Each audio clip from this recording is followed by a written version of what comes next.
Hello, welcome to Lunch with Lee. Today we talk about something that it's a question we get all the time, which is a basic question, which is how do you sweep a chimney? And the answer to that, like most of the answers I give, are depends on the type of chimney. I know it's not the answer, it's not that simple, but the reality is there's lots of different types of chimneys, and each different type, there's a different way to sweep it. Now, if you want to go back to the basics, there is a masonry fireplace. A masonry fireplace is going to be all brick and mortar. It's going to be on the foundation. It's usually done when the house is built because literally the foundation has to be deeper than the rest of your house because of the weight. So, and then inside of that, all brick and mortar, usually the interior lining is made out of terracotta originally. Sometimes when we reline to like a really high end stainless steel.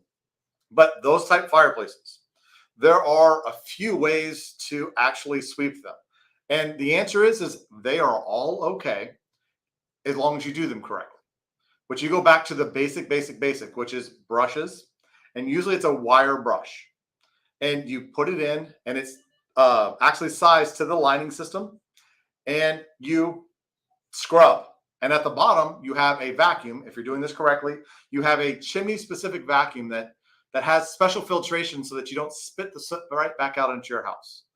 So it's a specialty vacuum, and you scrub, and you have to slow down so the vacuum can catch up, or you can go faster if your vacuum can actually deal with the amount of dust. The way we do it now, because that's kind of the old-fashioned way, but it's not bad. It actually works extremely well. You just have to work hard.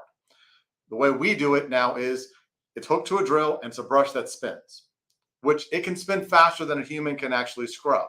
So it does a better job sweeping or cleaning, however you want to say it, than the hand-done brush. Well, the hand-done brush can actually do just as good a job, but you have to work really hard.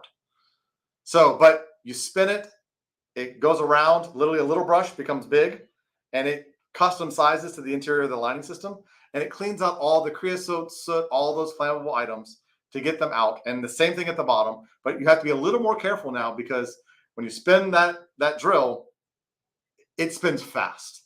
It can create a lot more dust quickly. So you have to make sure that you have a good vacuum and that you're paying attention. You have good lighting, good vacuum. You slow down when you have to, speed up when you have to. If you have to, you can put a fan on the top, which kind of vents outside too.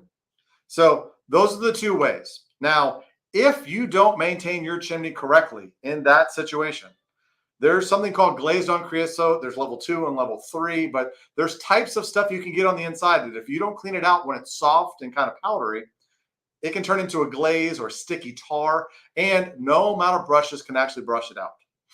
You get to the level of like a chemical clean. And we use a poultice material inside. It's called PCR, and you apply it. Literally, the material you apply to the inside literally absorbs the creosote or the soot out of the inside. Then you have to come back 2 or 3 days later once it's totally dry and clean it back out again. You spray that on the inside of the chimney. You do all kinds of stuff. It doesn't make a mess at all. None of these make a mess at all if you do it correctly. But that's the step up from just a regular sweep to a chemical clean if you don't maintain things correctly. So that's why it's important to have someone come out. And even if you don't need it, double check that everything's going well and that we can clean things when they're little rather than becoming large. Let's back up now. There's a different type of fireplace. It's called a manufactured metal fireplace. You hear it called all kinds of things, but it's a metal box inside your wall. And over the top of that, and this is where people get tricked, it can have brick, it can have stone, it can look like a masonry fireplace in a lot of situations. But it's a different type of fireplace. And we have brushes that we sweep with. Sometimes ours called a Viper. It has a little coil that you can go up and down. You can rotary clean those too as well, as long as they're in good shape. So those are the two sweeping methods that we use. And it's once again important that we do this while it's little and it's easy. If you wait till it's really bad and people think, oh, I got my money's worth. Yes, or you're past the stage of a standard sweep into something that's a chemical sweep. And now you're getting to a different whole dollar range. That's a lot more.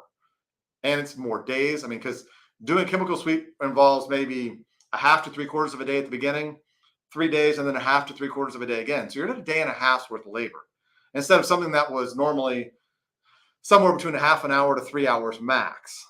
So get the maintenance done. Let's make sure we stay on that, whether you use it a lot or you don't use it a lot, because a lot of times it depends how you use it as to how fast it gets dirty.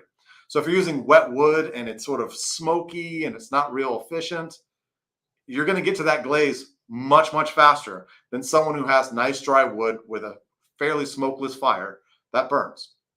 So that's it for the day. If you have any questions, or if you don't understand what I've said, or you want me to cover something else, please leave comments. Let us know. Please like it, share it. It allows us to help as many people as possible.